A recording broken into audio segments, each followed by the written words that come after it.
céleste, nous te sommes tellement reconnaissants que tu nous as permis de nous réunir ce matin pour te louer.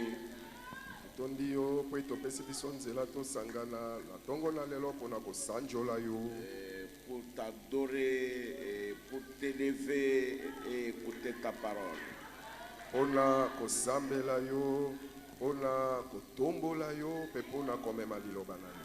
te demandons, Seigneur Jésus, que tu puisses parler par nous et que tu puisses entendre par nous.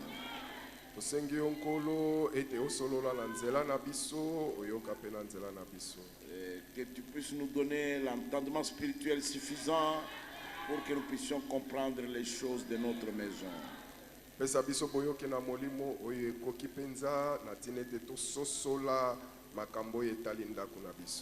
Nous te le demandons ainsi pour ta gloire, au nom de Jésus-Christ. Amen.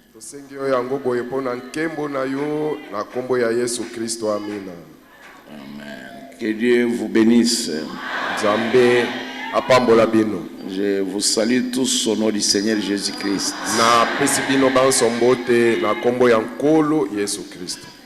Ouvrons nos Bibles dans l'Apocalypse.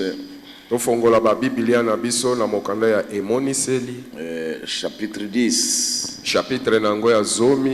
Nous avons commencé à introduire le chapitre 5, la brèche entre les âges de l'Église et les 7 sceaux. Tobandaki ebandelia chapitre ya mitano oyo ezali te bagba toko kangana katina bilembo sambo na bikeke sambo na mangomba na bilembo sambo.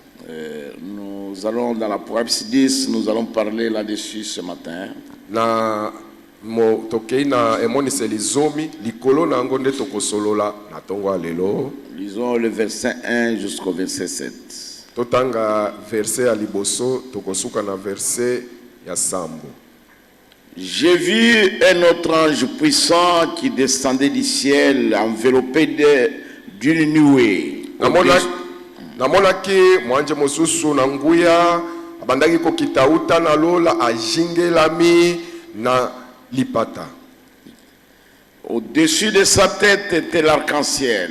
Likolo na mutu na ye ezalaki monama. Et son visage était comme le soleil. Pe elongi na ye ezalaki lokola moi. Et ses pieds comme des colonnes de feu. Pe makolo na ye lokola makunzi na moto. Il tenait dans sa main un petit livre ouvert. Asimbaki na loboko na ye mwa buku moke oyefungolami. Il posa son pied droit sur la mer et son pied gauche sur la terre. Akamataki lokolo atiaki lokolo na ye ya mobali likolo na ebale na bibale monene pe lokolo na ya mwasi likolo na mabele. Et il cria d'une voix forte comme rugit un lion. Angangaki na mungongo makasi pe la moko kosi akogangaka. Quand il cria, les 7 tonnerres firent entendre leur voix.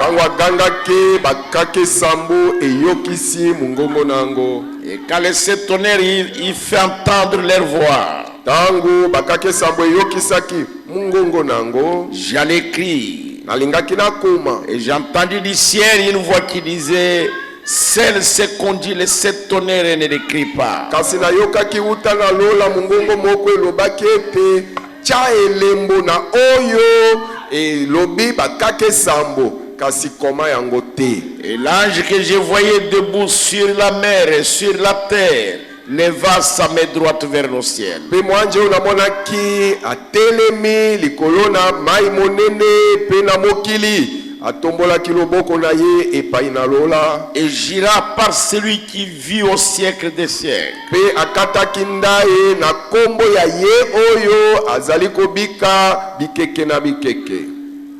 Qui a créé le ciel et les choses qui y sont, la terre et les choses qui y sont. Yo yakela lola na makam na biloko nyonso eza na kati Yeo yakela pe mabele to mokili na biloko nyonso eza na kati. Et la mer et les choses qui y sont. Yeo yakela pe bibale minene na biloko nyonso eza na kati. Et qu'il n'y aurait plus de temps. Alobi ete tango ekozala lisusu te. Mais qu'au jour de la voix du 7e ange, Nzokande na mikolo na mongongo ya mwanje na sambo. quand il sonnerait de la trompette, Tango ye akoyula kelelo.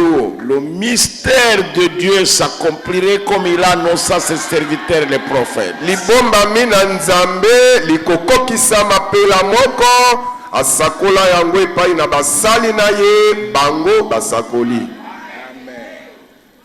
Que Dieu vous bénisse, asseyez-vous. Tika nzambe apambola bino bofanda. J'ai lu, il y a une question qu'on m'a posée. Nazotanga mutuna moko ezawa o batuna kinga. On dit ceci. Je crois que je vais lire quelque chose ici dans les prophètes où il dit il faut faire attention, il faut être vigilant aux déclarations. Na kotanga eloko moko awe epai wapi mosakoli alobi ete esengeli kokebaka na bamaloba ya kolokota kaka boyo lobi boye esili. Quand quelqu'un dit quelque chose, Soki muto alobi eloko moko, alors soyez vigilants. yo kebaka. Ok. La question posée, bonjour pasteur, j'ai une préoccupation sur la prédication de ce mercredi passé. La voici. Bongo likambo na ngai na lite oyo toyaki mokolo wa misato eleki ezali boye. Ce que moi je sais à partir de vos prédications est que notre prophète a des missions selon Malachie 4, 5 à 6. Utama na mateya na yo na ye kososola ete mosakoli azali na makambo mibale kokokana na Malaki mitano motoba. Malachie 4, verset 5 à 6. Malaki mine mitano pe motoba. Ramener le cœur des enfants à leur père. Kozongisa mitema na bana epai na batata na bango. Deuxièmement, ramener le cœur des pères à leurs enfants. Ya mibale kozongisa mitema na batata epai na bana. Mais le mercredi passé, vous nous avez dit que la deuxième tâche du prophète, ce n'est pas de ramener le cœur des pères à leurs enfants, mais de révéler les 7 sceaux. Kasi mwamisa tumoleki oyebisaki biso ete musala ya mibale ya mosakoli ezali ya kozongisa mitema na batata epa na bana na bango te ezali nde musala ya mibale ezali nde kofongola bilembo sama. Pasteur, prière d'éclaircir là-dessus pour ne pas me laisser évoluer dans la confusion. Pasteur, kikiliki tika ete omonisa biso polele makambo yango likolo na yango po ete otika ngai te nakoba kati na kobulungana na ngai. Oui, c'est vrai. Regardez bien Malachie 4. Ezali solo totala kuna na Malaki minei malamu. Malachie 4 dit ceci. Malaki na minei elobi boye. Versets 5 à 6. Mitano motoba. Voici, je vous enverrai Élie le prophète.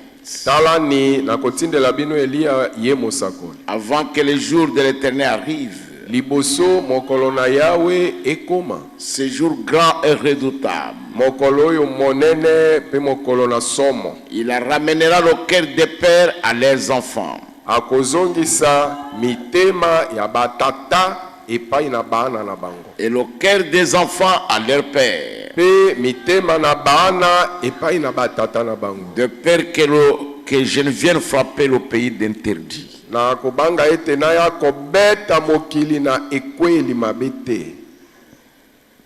Là, il y a des choses qui sont dites dans Malachie 4. Wana na Malaki mine isimakambo elobami mibale. Ramener le cœur des pères à leurs enfants. Kozongisa mitema na batata epai na bana na bango. Et qui sont ces pères-là? Batata wana nde kasi banani? C'était des pères juifs orthodoxes. Ezalaki batata bayuda oyo batelemaki na mobeko.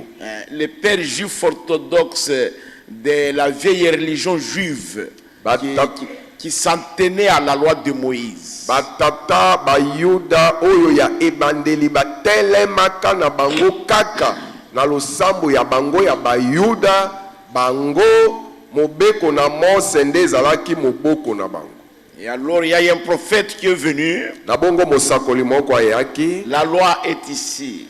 Mobeko yango. Et ici la grâce. Ngambo oyo ngolu yango. Et un prophète s'est tenu en brèche entre la loi et la grâce. Mosakoli moko ayaki atelemi katikati kati na mobeko na ngolu. Et c'était Malachie 3. Pe mosakoli yango azalaki Malaki misato. Et Jésus répond aux questions des Juifs. Dans Matthieu 11, il leur dit, si vous voulez les comprendre, parlant de Jean-Baptiste, il dit, si vous voulez les comprendre, c'est lui l'Élie qui devait venir. Moni Yesu azako na Matayo misato azo yanola na motuna ya bayuda. Alobiete soki bolingi bo sosola ye wana zo solola pona Yohani Mobatisi. Soki bolingi bo sosola ye to bolingi bo sosola yango yende oyo Malaki mosakolo esengelaki aya. C'est lui l'Élie qui devrait venir. Yende Elia oyo asengelaki aya. C'est Jésus qui répondait. Yesu na bandaki koyano. Parce que les disciples ont dit, les scribes disent qu'avant que le Messie ne vienne, il faut qu'il vienne. Bango balobaki na yete bakomeli baza koloba ete bayekoli balobaki na yete bakomeli bazo loba ete liboso masi aya esengeli Elia yana.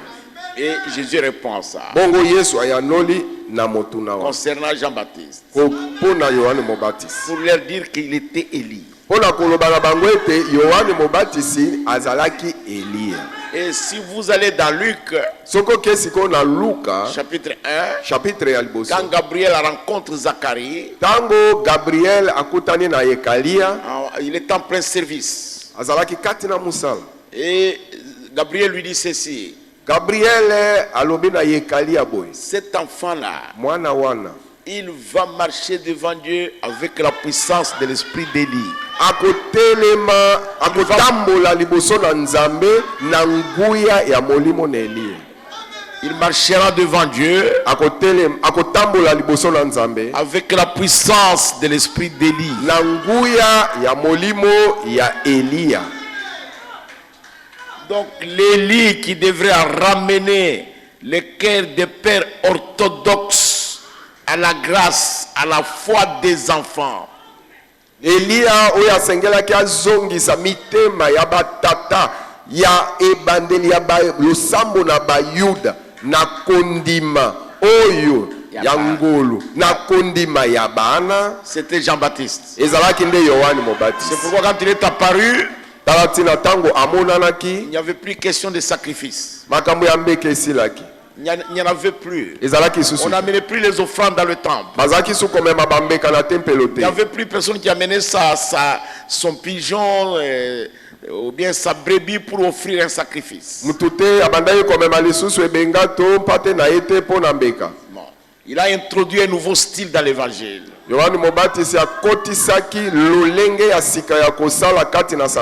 Répentez-vous, car le royaume de Dieu approche. Alors les scribes ont couru, les docteurs, les sacrificateurs, et des docteurs dans la loi, et ils l'ont suivi au Jourdain. Et puis il leur a dit, race de vipères, qui vous a dit de fuir la colère avec libota na bitupa nani nde alakisi bino boki makanda oyo ezakoya. Ils ont dit non, notre père c'est Abraham. Et il a dit si votre père c'est Abraham, alors produisez le fruit digne de la repentance.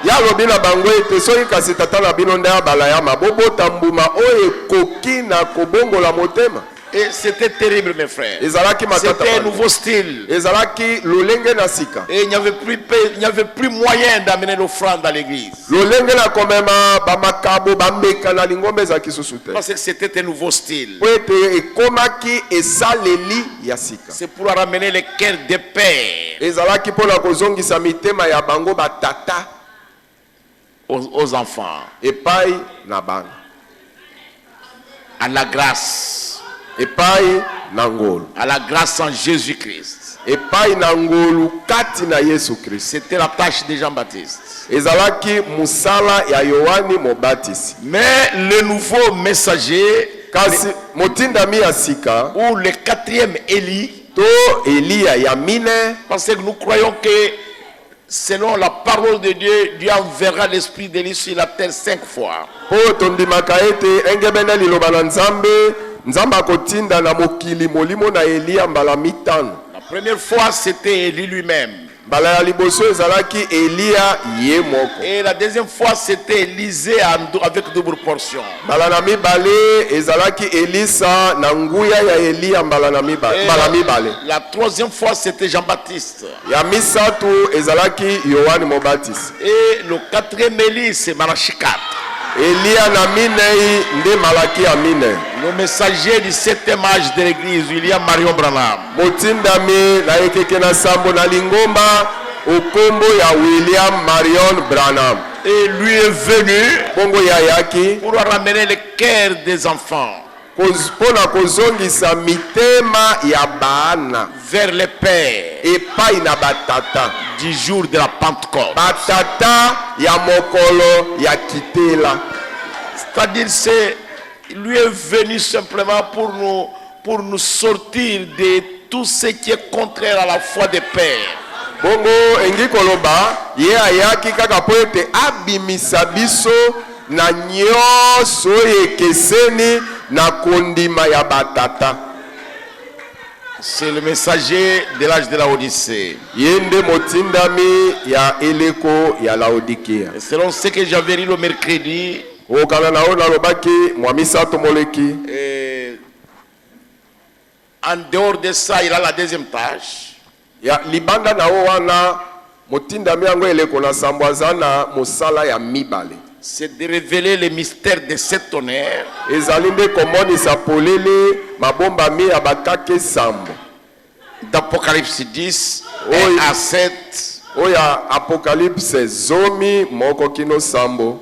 qui sont les vérités mystères contenus dans les 7 sceaux. Oyo ezali basolo mabomba mi oyo ezwami kati na bilembo sambo. Et le prophète explique, Pe mosakola zolimbola. il dit ce sont ces vérités mystères divinement révélées qui ramèneront littéralement le cœur des enfants au Père du jour de la Pentecôte. Alobi ete ezali basolo mabomba miwana oyo emonisami na lolenge ya bonzambe yango nde ekozongisa penza mitema na bana epa na batata ya mokolo na kitela. C'est pourquoi il est écrit ici, mais qu'au jour de la voix du 7e ange, Talatine ekomami awa ete na mokolo ya mongongo ya mwanje na sambo quand il sonnerait de la trompette, tango ye akoyula kelelo le mystère de Dieu s'accomplirait comme il a annoncé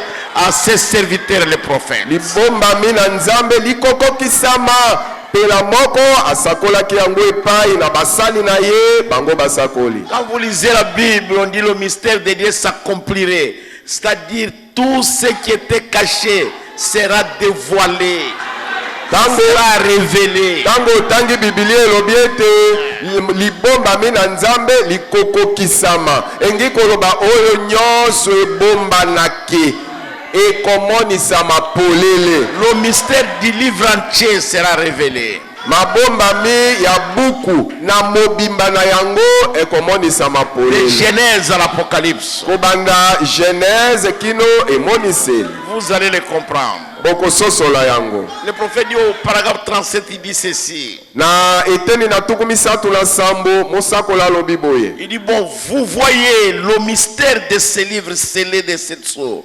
sera révélé quand le message du 7e ange de l'église sera proclamé.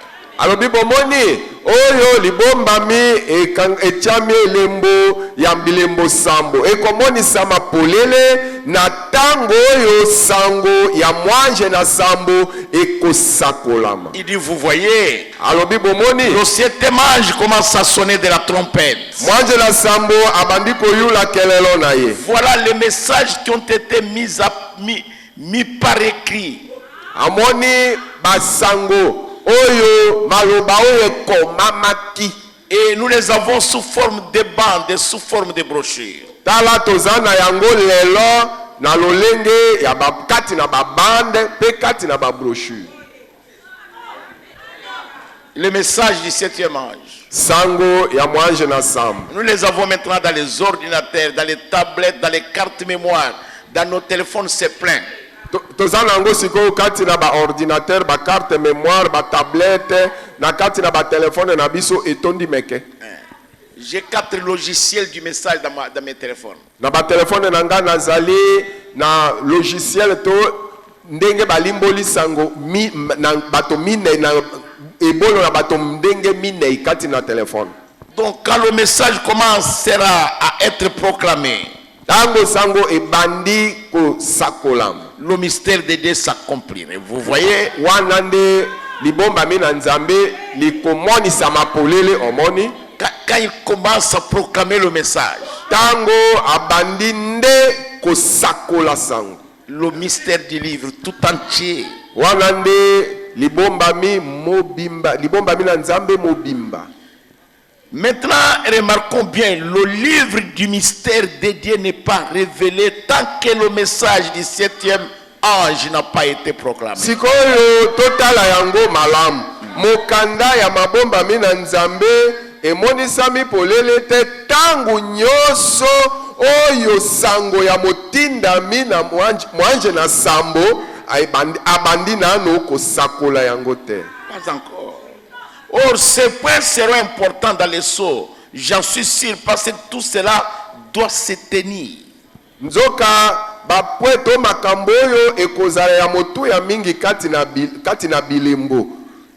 Ete na ndimi solo po ete nyonso wana esengeli etelema wana. Etelema ngui.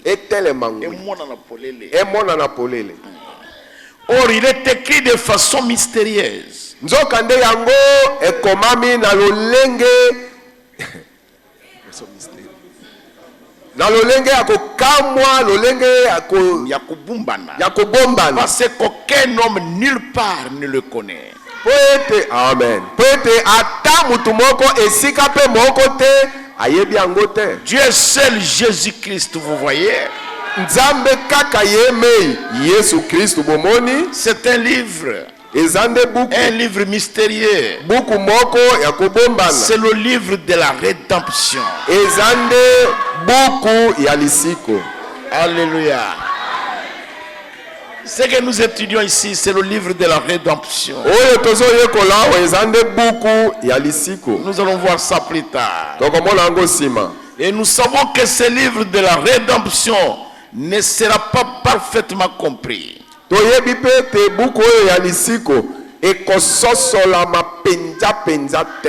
sera sondé au cours des 6 âges de l'église. Mais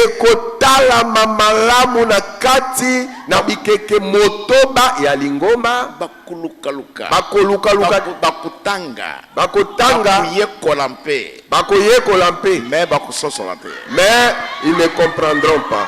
Okay. Mais à la fin, quand le 7e ange commence à proclamer son mystère, Nzokande na suka tango mwanje na sambo abandi ko sakola polele oyo libomba mina ye, il règle toutes les questions que ces hommes avaient sondées et qui étaient restées en suspense. Yesi koyo akoya ko silisa makambo nyonso wana oyo bato ya liboso bango baluka lukaki kasi batikaki yango likolo. Et les mystères descendent d'auprès de Dieu en tant que la parole de Dieu. Bongo mabomba mi ezali ko kitauta na nzambe lokola liloba na nzambe. Non, en tant que la parole de Dieu. Yango ezali ko kitauta na nzambe peut ezali liloba na nzambe.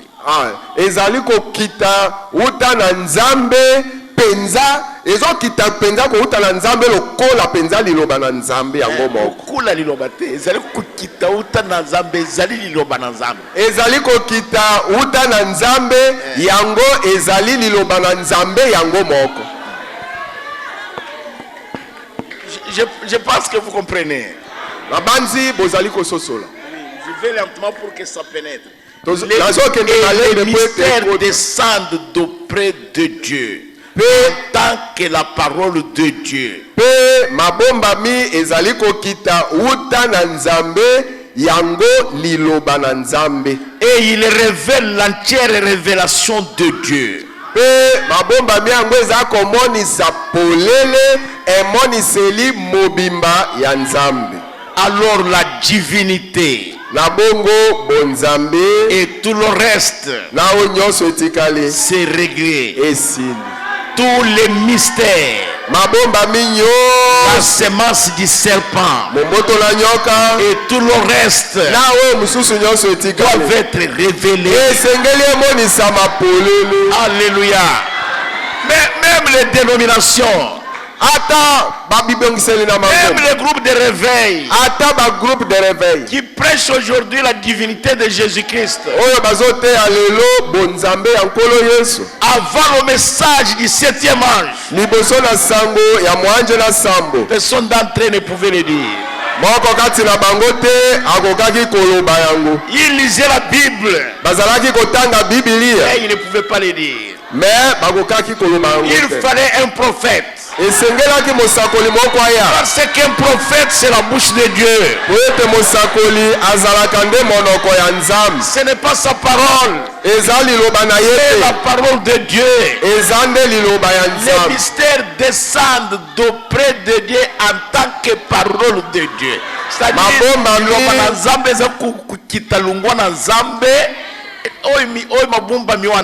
ezali kukita ezali loba na nzambe mubimba nde kitie ye pa ina biso. Alors biso za batu ne sengo na koleka mutu moko alubana yote o moni binu boza perdi te ni lobe kiti kuna batu boni bayebi munzambe na Yesu Kristo. Bino nyos boyebi munzambe na Yesu Kristo. Alors tozali batu ne sengo batu boni bayebi ete ewali kimbuma te kasi asalaki ekobonela ngene. Ces choses-là, on ne peut pas les prêcher dans l'église catholique. On ne peut pas prêcher ça dans l'assemblée des saints. Jamais. On ne peut pas les prêcher ça chez Philadelphie ou chez 5e Sapak. Ici chez les pentecôtistes. Ils ne vont pas prêcher ça chez Sénéca. Jamais. C'est révélé uniquement à l'épouse de Jésus.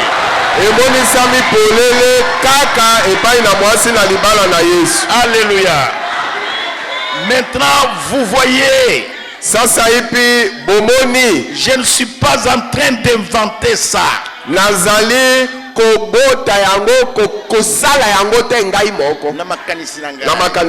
C'est ainsi dit le Seigneur. Je vais vous le dire dans le livre.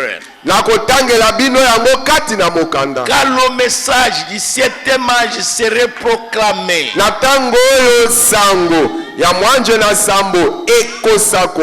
le mystère de Dieu s'accomplirait tel qu'annoncé par ces saints prophètes.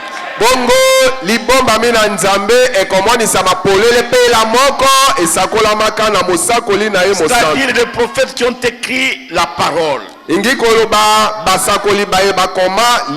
À la proclamation du 7e âge de l'église.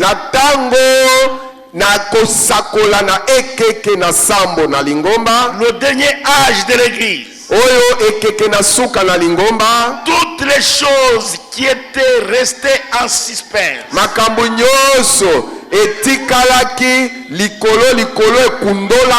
avait sondé au cours de ces âges de l'église.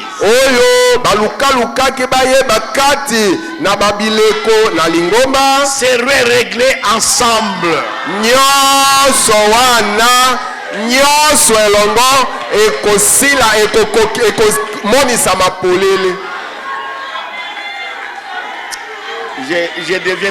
Je deviens religieux. Les théologiens, bato na likindo ils ne sauront pas ça. bakoyeba oyo te Jamais. ata mbala moko te. Mais nous connaissons ça. kasi biso toyebi yango Nous devenons heureux. wana tokomi bato ya esengo. Ces choses-là bamakambo wana sont ici dans la parole. eza penza wakati na liloba Et ce sont les prophètes qui ont écrit ça. pe basakoli nde bakoma yango. Et si quelqu'un commence à parler contrairement à ce qui est écrit dans la Bible, bongo soki mutu abandi kosolola kokesana na oyo ekomami na bibilia, il va à côté de la fondation.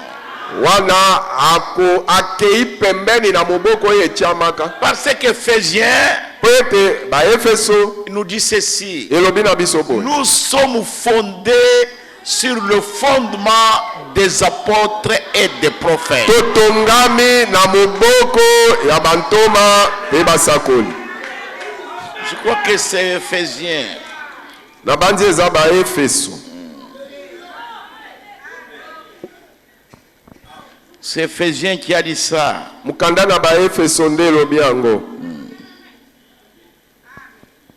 Et Éphésiens chapitre 2 verset 20. baefeso mibale tokombale Et je commence à 19. na banda na zomi na libwa. Il dit, ainsi donc vous n'êtes plus des étrangers, alobi na bongo bino boza lisusu bapaya te ni des gens du dehors, ata bato ya libanda te, mais vous êtes concitoyens des saints, kasi bozali baimboka ya basanto, gens de la maison de Dieu. bato ya ndako ya nzambe. Vous avez été édifiés bino botongami sur nde le fondement des apôtres et des prophètes. likolo na moboko ya bantoma pe na basakoli. Jésus-Christ lui-même yesu kristu yemei étant la pierre angulaire. libanga na suka. Alléluia. C'est pourquoi nous ne voulons pas quelqu'un qui parle en dehors des prophètes. tala tina biso tolingaka te muto oyo azoya kosolola libanda na oyo basakoli baloba, Et en dehors des apôtres. pe aye kosolola libanda na oyo bantoma baloba. Non, nous ne voulons pas ça. tolingi mutu ya ndenge wana te. Non, non, non, non, non. te Parce que le messager est venu d'abord nous ramener à leur foi. po ete motindami na ntango na biso ayaki nde nanu kozongisa biso na kondima na bango. Hein.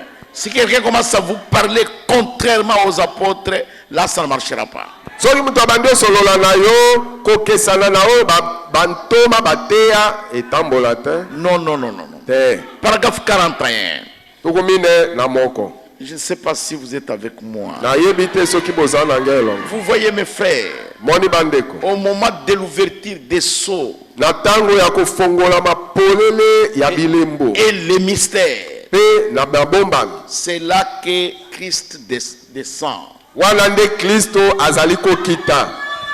Soyez attentifs avec moi.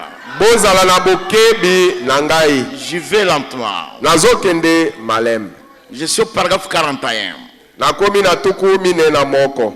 Et une fois que les sceaux sont brisés et que le mystère est révélé, ntango kaka bilembo ebukani pe libombami emonisami polele, c'est là que l'ange descend. wana nde moange aza kokita, Le messager Christ motindami kristo qui pose son pied sur la terre et sur la mer. oyo azotia lokolo na ye likolo na mokili pe likolo na mai monene, Avec un arc-en-ciel au-dessus de sa tête.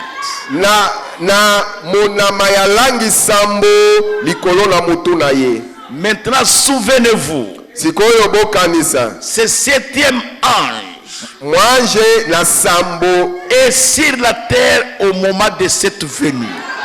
mwanje na sambo oyo azali na mabele, aza na mokili oyo na tango ya boyei wana. Alléluia. Combien ont compris ça? bato boni basosoli yango. Quand les sceaux sont ouverts tango bilembo efongolami polele et le mystère révélé, pe libombami limonisami à polele, ce moment-là na tango wana que le messager de l'alliance nde tango oyo motindami ya kondimana Christ ye Kristo avec l'arc-en-ciel oyo ajingelami na nkembo ya monama descend. azokita. Écoutez le prophète. Boyoka mosaka Le 7e ange mwanje ya sambo est sur la terre aza na mokili au moment de cette venue. na tango ya boyei wana Il devrait être là. esengelaki mwanje na sambo azala wana Parce que c'est à lui que l'agneau a remis le livre. kote epai na mwanje na sambo nde mwana mpate ayaki na buku apesi ye. Quand vous lisez dans le chapitre 5, Tango otangi na chapitre ya mitano le livre est fermé. mukanda ekangami, Mais dans le chapitre 10, kasi na chapitre ya zomi le livre est ouvert. buku efongwami. Maintenant, l'agneau, Sikoyo mwana le mpate messager Christ, oyo motindami Kristo il descend. azokita. Est-ce que c'est la seconde venue? yango nde okomi boyei na ye ya nzoto ya mibale. Jamais. Te. Il vient remettre le livre à l'ange, au 7e ange.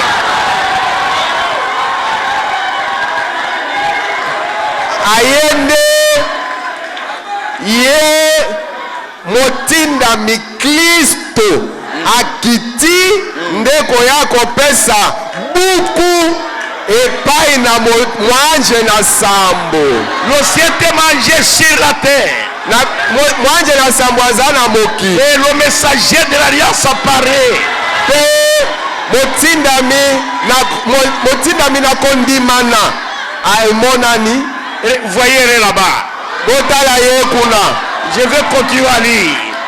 Nakokoba kotanga. Vous allez comprendre. Bokososola Le malamu. messager de l'alliance, Oyo motindami na kondimana il descend. azokita Il remet le livre. apesi buku. Est-ce que ses pieds étaient sur la terre? Makolo ya motindami wana ya kitaki wana anyataki mabele. Que Dieu vous donne de l'intelligence. Nzamba apesa bino mayele. Continuez à suivre. Bolanda. Tout comme Jean donnait son message en même temps que le Messie est venu à l'époque. Pela moko Yohani azalaki kopesa sango na ye na tango oyo Masiya ayaki na tango wana. Jean savait qu'il le verrait. Yohani ayebaki ete akomona ye. Parce qu'il devait le présenter. Po ete ye Yohani esengelaki amonise polele epai na bato. Et nous comprenons bien d'après les Écritures dans Malachie 4. Pe tozososola malamu engebene na makomi kati na Malaki na mine. Qu'il doit en venir un semblable à Jean. Ete moko esengeli aya oyo azali lokola Yohani. Un Élie à qui la parole de Dieu peut venir. Elia moko epai na nani liloba na Nzambe lisengeli lia. Et c'est lui qui doit révéler Pe yende akomonisa polele par le Saint-Esprit na nzela ya molimo mosantu tous les mystères de Dieu. mabomba minyoso ya Nzambe. Et à ramener la foi des enfants à la foi des pères apostoliques. Pe kozongisa kondima na bana epai na kondima na batata oyo ya tango yo ya bantoma. Et rétablir tous les mystères qui avaient été sondés au cours de ces années de dénomination.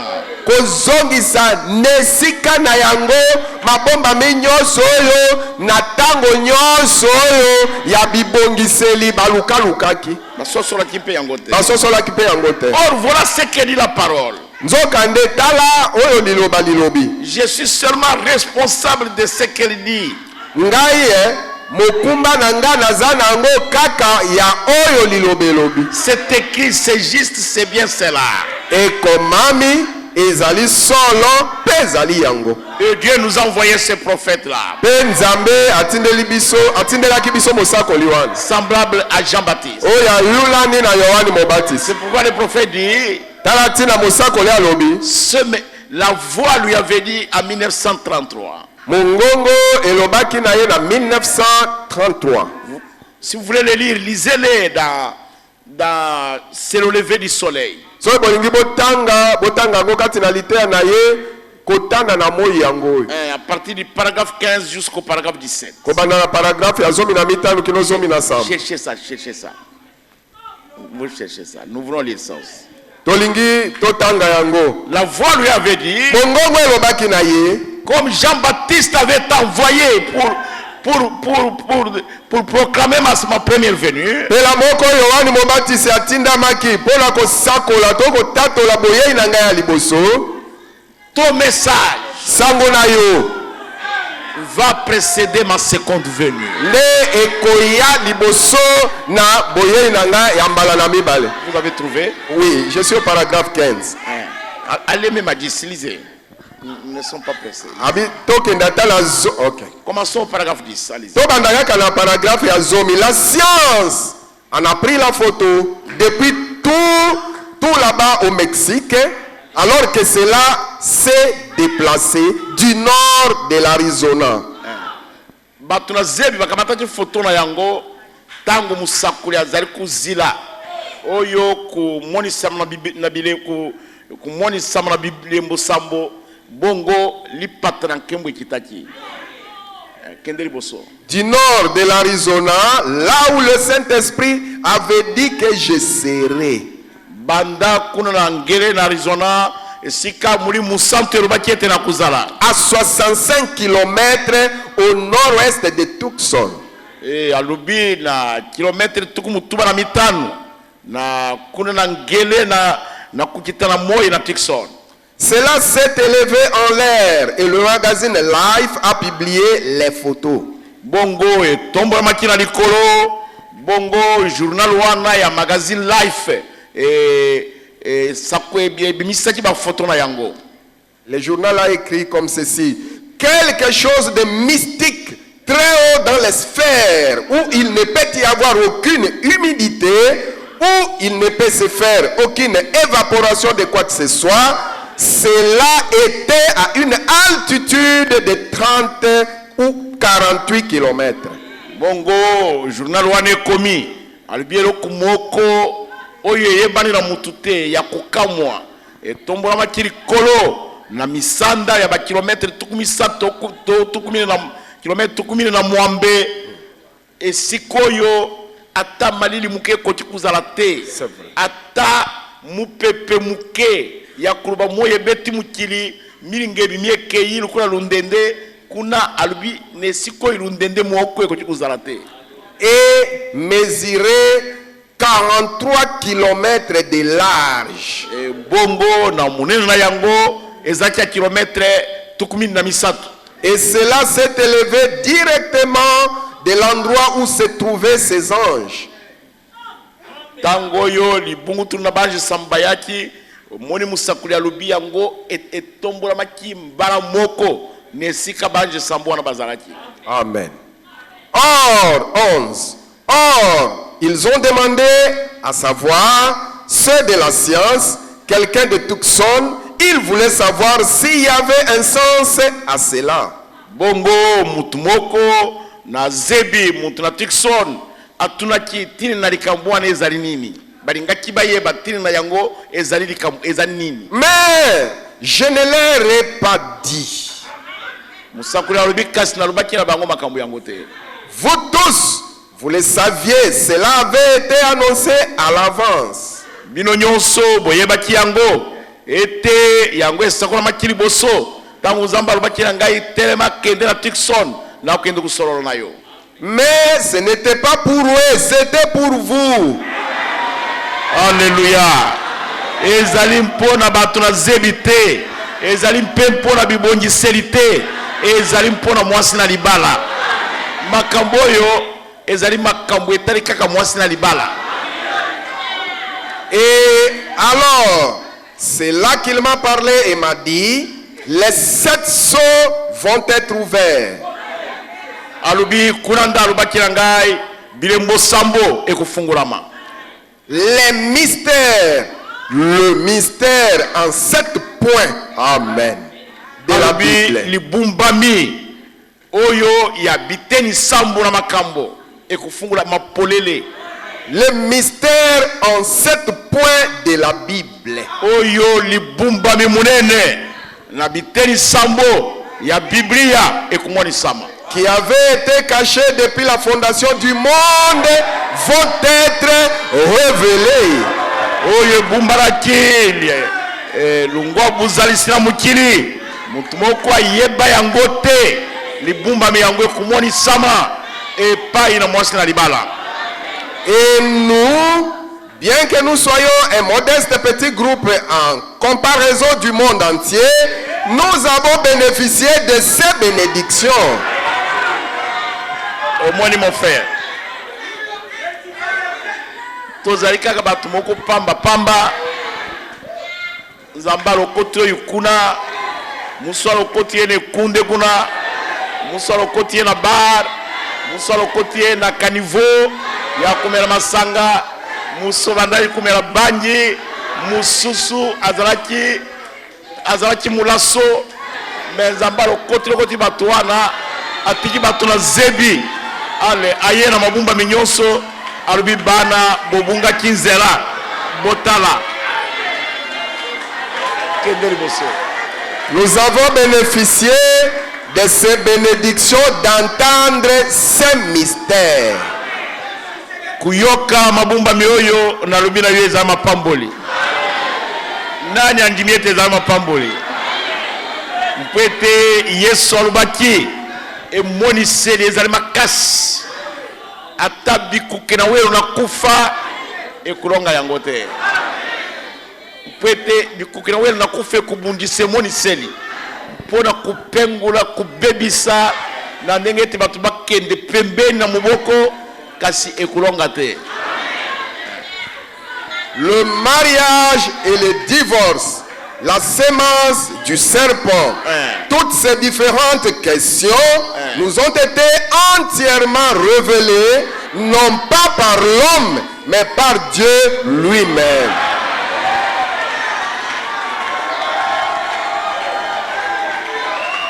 Ezali nzambe moko.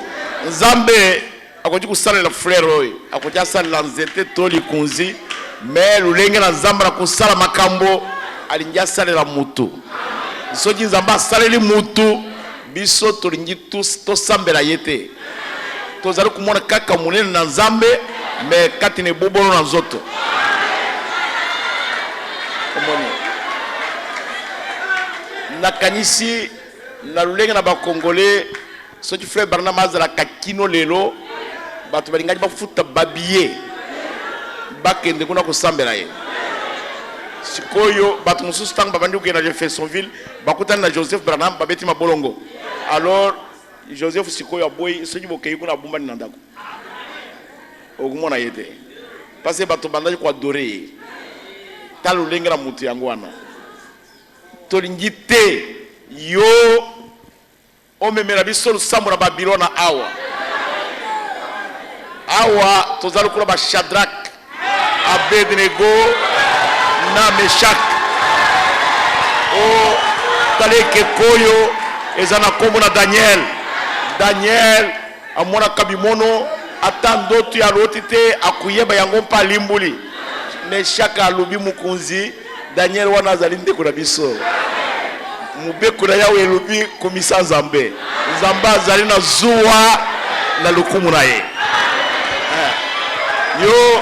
yo koti kulubana ngai na kuna kisio verset moko mukoro moko Bible elubi zuwa na nzambe ebimisaka mulinga na zolo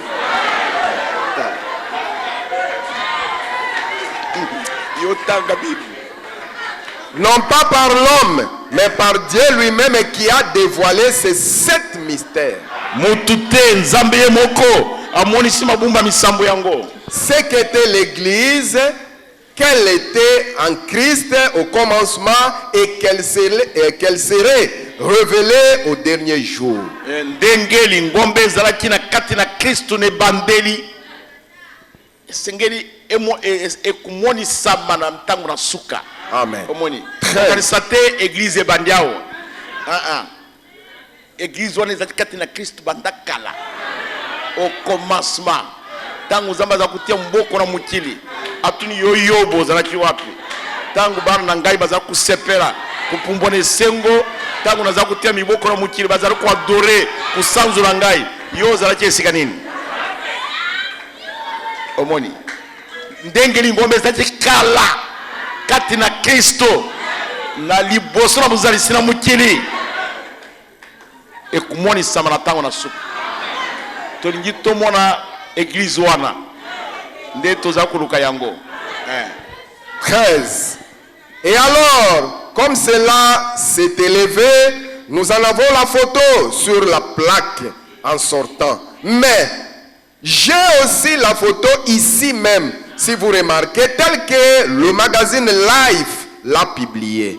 alubi yango etomba makili kolo bakangaki bililingi yango tozali na yango mais atawa nazali na lilingi yango elingi yango wana ndenge oyo journal wana bakangaki photo elingi yango wana. Mais je me demande si mon auditoire visible ici a déjà vraiment regardé la photo. Voyez-vous comme elle devrait être. Na zali kumituna soki auditoire oyo batoy bafanda kuyangana basali batali photo ndenge sengelaki etala ba malamu. 14. Vous vous souvenez, je prêchais quand cette vision est venue sur le sujet du livre de l'Apocalypse.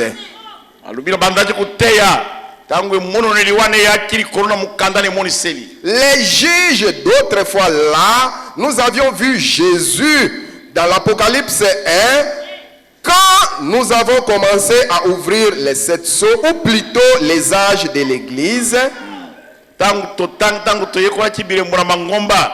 Juste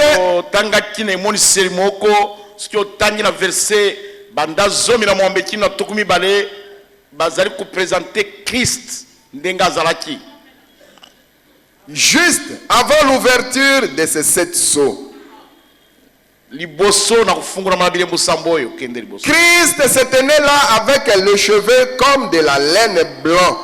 Oh, Christ a tellement qui wana suki lukula konzala pembe. Et je vous avais décrit ça. Les juges anglais d'autrefois et les juges d'il y a très longtemps, quand ils étaient nommés juges, qu'ils étaient assermentés, l'autorité suprême leur était conférée.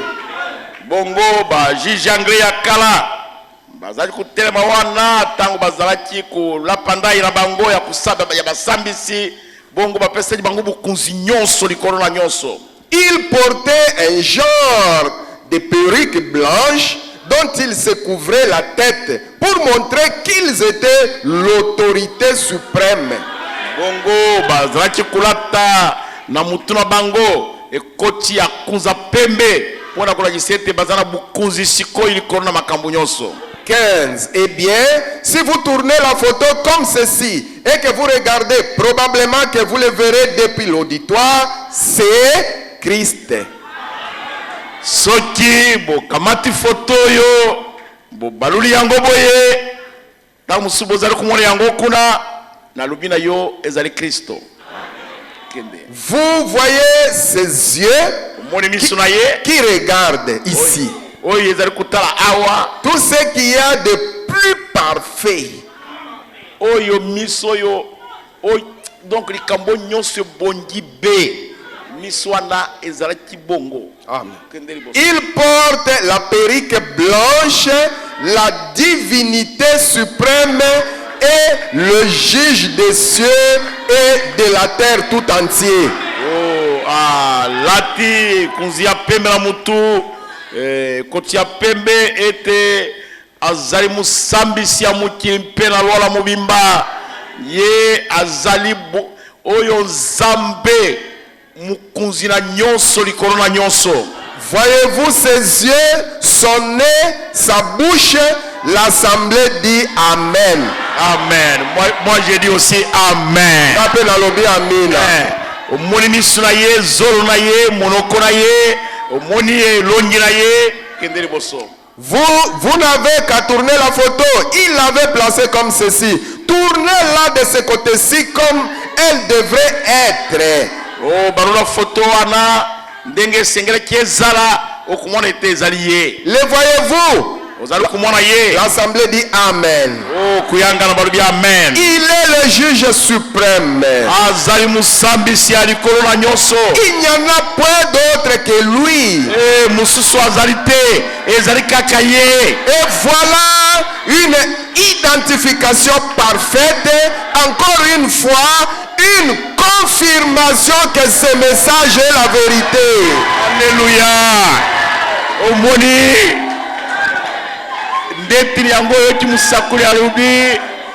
Moi jina sambo azalina mukili na tango na kuyawana ayaki mpona kunjimisa message ayaki omoni musakula bi vous voyez l'identification parfaite, encore une fois une confirmation de ce message. C'est la vérité. Omoni musakula bi c'est la vérité. Une confirmation que ce message est la vérité. Une confirmation que ce message est la vérité. Ezali Christ. Oyo, moi je la kundimana. Aye kundimisete sangoyo ezali solo. Atoyo ki bisende bazali kuluba sangoyo ezali lukuta. Kutala tate. Kukota mpe makambuana te. Yo kende liboso. Oyebi na mutima na yeto ezali kati na vérité. Oh, kuna bafinga kiboye, kuna baluba kiboye, makambuana etali yote. Yo zali mwasi na libala. Ngai na ponami, na zali na libala na ngai. Yo obali na nute, o basunduli yo, likamulini na ngai.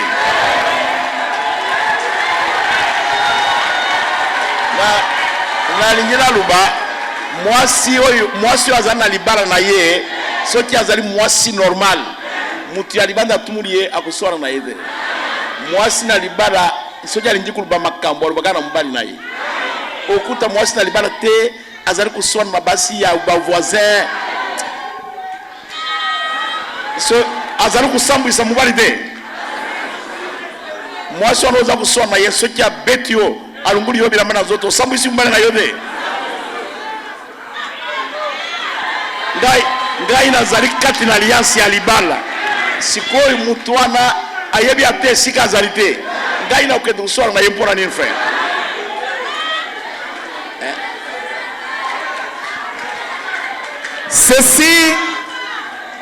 Ceci est la vérité, c'est vrai. Oyo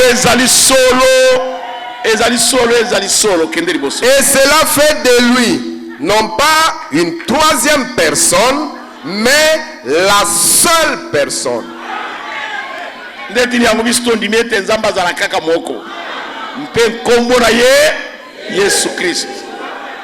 16. Avec ce qui est blanc, voyez-vous, voyez ce qui est foncé, son visage, sa barbe et ses yeux. Kastala oyo ezali lukula mwa mwindo ezali longi na ye zolo na ye mandefu na ye. Et remarquez, il regarde, il y a cette lumière qui émane de lui qui éclaire la droite, alléluia, dans la direction où il regarde. Omoni azali kutala mpe pole wana euti na ye azali kutala ngambo ya luboko ya mobali. Et sur la croix, c'est là qu'il a regardé à droite. Amen. Na komisi Nzambe na ekulu swatati kaka na luboko wana ya mobali atali boye mutwana oyo alingaki akende na lifelo asengi ngolu alubi na ye kaka sasa ipi soki ezali na batoyi babungaki balingali bakende na lifelo ezali ngai na yo me pole oyo euti na ye nde ekomisi biso boye sikoyo ngai nakumisa ye te. Et sur la croix, c'est là qu'il a regardé à droite où il a pardonné aux pécheurs. Batuboli bandimi ete na sena makili na Kristo basi balimbisami ngai na njimi yango frère omoni awa na loboko ya mwasi atalite atali boye ayebi mitima na bato aye atali kaka cathédrale boye abaluli miso atali kuna abaluli miso atala boye o Baptiste di Baflev adekinaye o Crisco corps de Christ c'est vrai corps de Christ ezalawa adekinaye atali boye miso na biso na woyi na yekutani tolubi nkolo tango kukotola bukunzi na tata na yo okanisa biso si biso oyo sukaka wami atolu binini basi batali ngai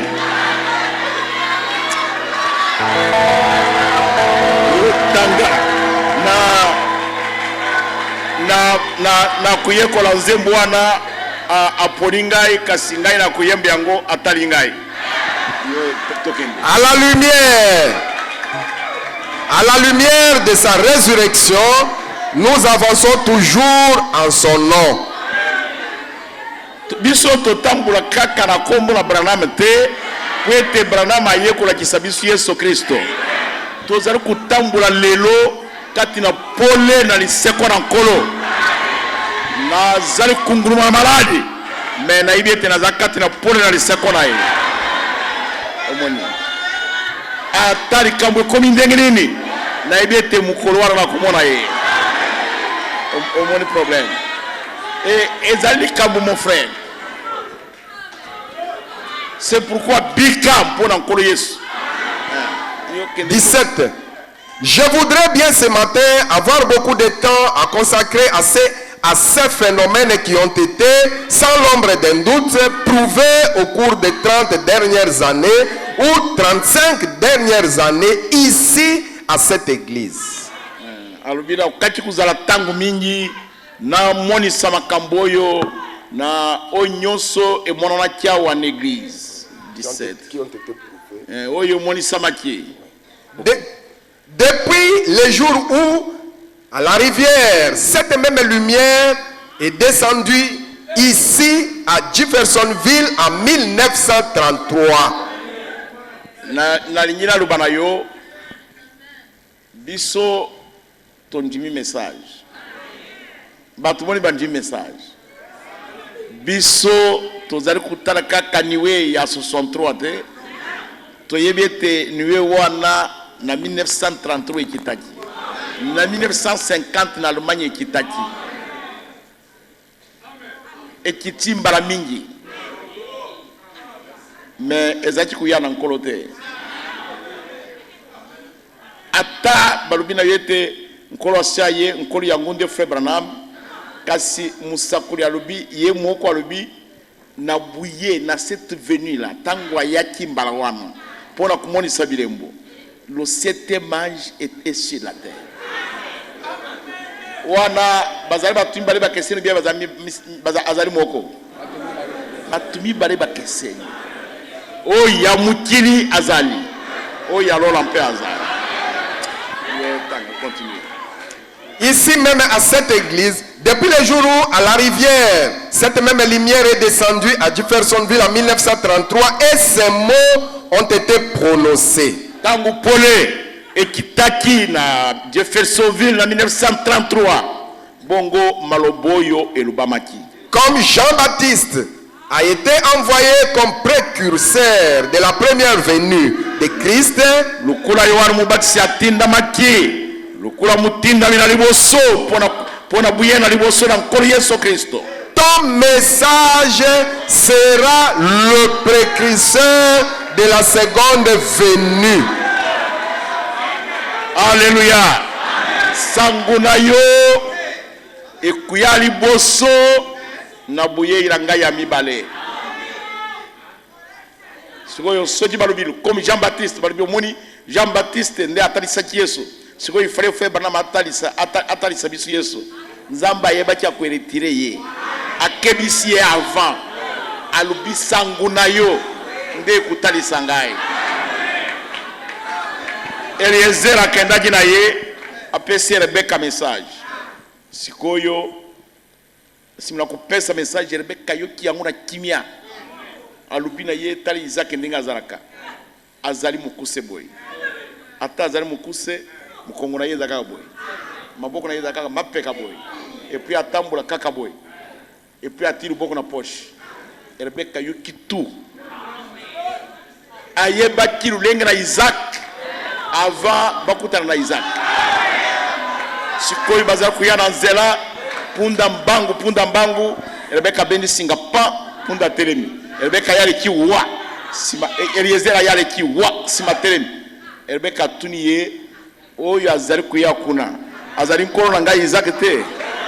Eliezer alubi ezali Eliezer ndala kisaki Rebecca Isaac te. Ye moko ayeba ki Isaac to kuzara na busenga na mutute aluba na biso Yesu ye wana biso moko to kuyeba ye to kuyeba ye to kuyeba Paul to kuba Paul ye oyo to kuzali sura kuyebi ya mukebo ite mayere na biso kufuruka kulekao awa to yebi ndambo nyonso to kuyeba kuna.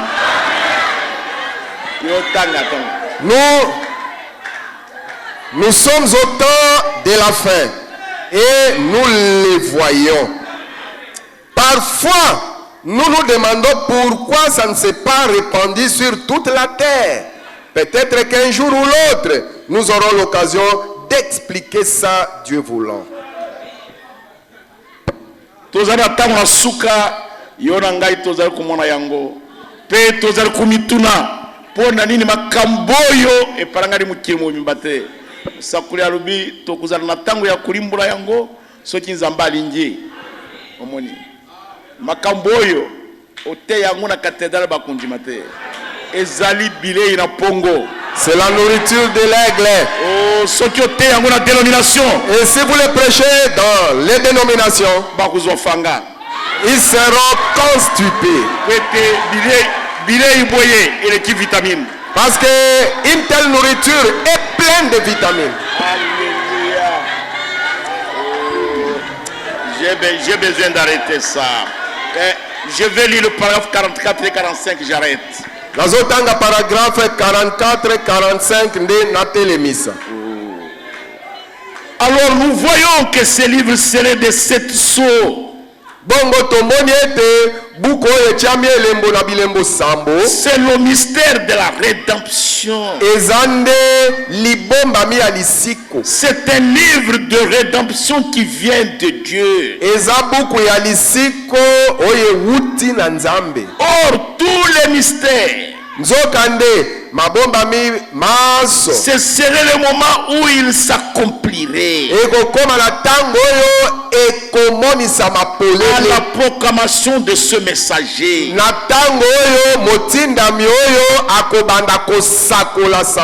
Donc ici il y a l'ange qui est sur la terre et un autre ange, un messager puissant descend. Vous voyez, cet ange ici était un ange terrestre, un messager terrestre.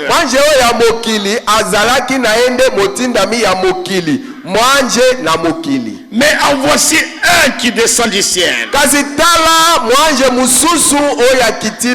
avec un arc-en-ciel, une alliance. Vous voyez, ça ne peut être que Christ. Exactement comme dans l'Apocalypse chapitre 1.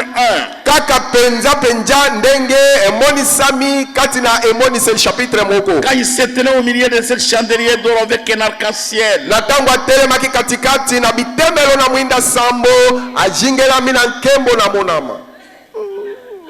avec l'aspect d'une pierre de jaspe et de sardone. Et le voici qui revient au chapitre 10. Après ce moment à venir, ezali kuya. oyo ezali koya. Où tous les mystères doivent s'accomplir. Epai wapi mabomba mimaso esengeli emonisa Et où makolo. les sceaux doivent être brisés. Epai wapi bilembo sambo esengeli Et il ebuka. proclame qu'il n'y a plus de temps. Pe kosakola ete tango ezali lisusu te. Et il a dit que quand le 7e ange aurait commencé à sonner de la trompette, Pe alobaki ete tango mwanje na sambo akobanda koyula kelelo. qui parle là, Nani azosolola? c'est lui, Yende Christ, Kristo. qui parle à Jean. Nazosolola na Il Yohani. dit quand le 7e ange va commencer à sonner de la trompette, Koloba ete tangu mwanje na sambo akobanda koyula kelelo. alors le mystère s'accomplirait. Na bongo libombami ekokokisama. Et ce serait l'heure où l'ange doit apparaître. Ekozala tango oyo mwanje esengeli amonana. C'est tout près de nous, Eza pene na biso. quelque part. Esika moko boye. C'est vrai. Eza solo.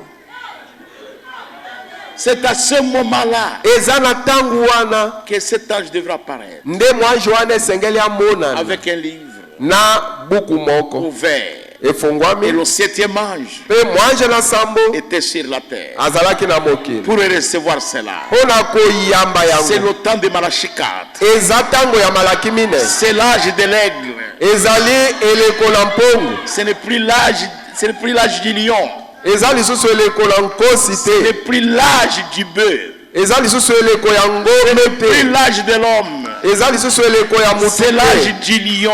Ekomi C'est l'âge de eleko l'aigle ekomi eleko ya mpongu. où tout doit être dévoilé. Epai wapi makambo nyonso esengeli emonana Où polele. l'épouse du temps de la fin Epai wapi mwasi na libala ya tango na suka connaîtra beaucoup. akoyeba mingi. La connaissance augmentera. Boyebi ekokola. Et nous allons briller comme des étoiles. Pe tokongenga pela moko minzoto. Et la Bible dit ceci dans Daniel 12. Pe na kati na Danieli zomi na mibale Biblia elobi boye. La Bible dit et plusieurs seront blanchis. Pe ebele bakoyeisa mapembe. Comment quelqu'un peut connaître réellement et toutes ces vérités mystères et continuer à vivre dans le péché? Ndenge nini penza mutu asosola penza yeba penza mabomba basolo mabomba mioyo nde akoba kobika na masumu solo. Moi je ne crois pas. Ngala ndimi te. À moins qu'il puisse avoir une autre destination. Bobele mutu yango azala na esika mosusu epai wapi aza na ye kokende. Que Dieu vous bénisse. Nzamba pambola be. Que Dieu vous bénisse mon frère. Nzamba pambola yo mon frère. Que Dieu vous bénisse ma soeur. Nzamba pambola yo ndeko mwasi. Nous sommes réellement au temps de la fin. Tozwami penza na tango asuka. Mettez-vous debout, nous allons prier. Otelema tobondela. Donnez de la méditation. Honorable Jean Delis vient prier pour nous. Honorable Jean Delis akobondela pona biso. Voyez comment toutes les prophéties s'accomplissent sous nos yeux, annonçant la venue du Seigneur. Oh, bientôt s'ouvriront les oh, combien de temps pensez-vous? Nous restons comme des frères. Il est plus tard que vous ne le pensez. Le Seigneur revient bientôt.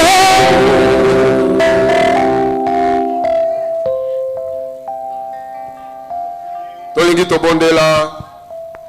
Vous avez un problème, Ozana likambo songolo pakala. levez simplement la main. Tombolaka loboko na yo. Bien-aimé va prier. Molingami akobondela. Tata na biso na likolo, Nzambe monene, monene kolo yawe na bibele. Merci. Voilà. Soki ezalaki yote tolingaki tozala wapi? Tolingaki toyeba makambo oyo ndenge nini? Tolali na butu, tolamuki na tongo, nzoko nzobongisa makambo kitoko pona biso. Ah, merci Nzambe. Biso toyebi na tongo boye, simana koyoka liloba, eloko na kotelema liboso na biso ezali lisusu te. Pongai na yebi tata kati na makomi na yo, tango libota na yo bakomi na Jourdain, bazobanga, baza na somo, bazolenga. Me tango sanduku na kondima na yawe eleki liboso, eloko na kotelema ezalaki lisusu te. Na tongo boye tata, sanduku na kondimana, liloba na tango na pokwa, eleki liboso na biso, eloko nini ekotelema? Nani ekotelema? Nguya nini ekotelema? Maladi nini ekotelema?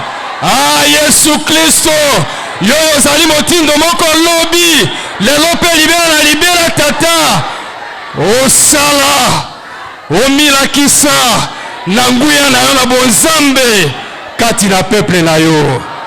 Ngai na ndima te, ete eloko ekotelema liboso na peuple na yo lelo.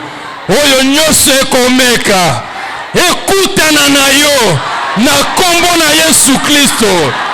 Ezala maladi, na kombo na Yesu Kristo. Elongwa liboso na peuple na yo. Bozanga elongwa, mawa elongwa, esengo na lobiko, ezwe esika kati na mitema na biso.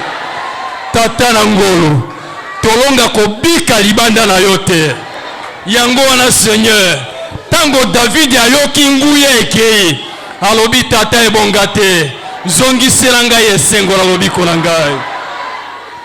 Samson ameki, ayoki nguya ekei, alobi tata na mbaya o lisusu. Okanisaka yo moko na ekulusu, tango bonzambe monene, elongwi kati na yo. Olobi tata, Nzambe na ngai, Nzambe na ngai, pona nini otiki ngai? Tolonga kobika te sa yo Seigneur. Zongisela biso bonzambe, oyo ezalaki kati na biso kalakala. Tango tozotia pa, bonzambe ezali liboso na biso, bademo bazokweya. Merci Seigneur. Opambola pasteur na biso. Toloba nini tata? Tosala nini pona likabo boye? Nzambe bikamwa. Opatela pasteur na biso. Opambola ye. Obakisela nguya. Epakola mieza la likolo na ye. Libota na ye mobimba epambolama. Merci mokonzi. Peuple na bazozonga. Bazonga na sena lipata na kembo. Nyonso bakosala lelo. Eza na sena contrôle na yawe. Merci mokonzi. Opambola basali na yo, opambola bana na yo. Ngolu na yo ezipa biso. Moko na zomi pe makabo, epambola mana yo Nzambe bikamwa. Tozali na confiance na yo, po ete tobondeli na kombo na Yesu Kristo. Amen, amen.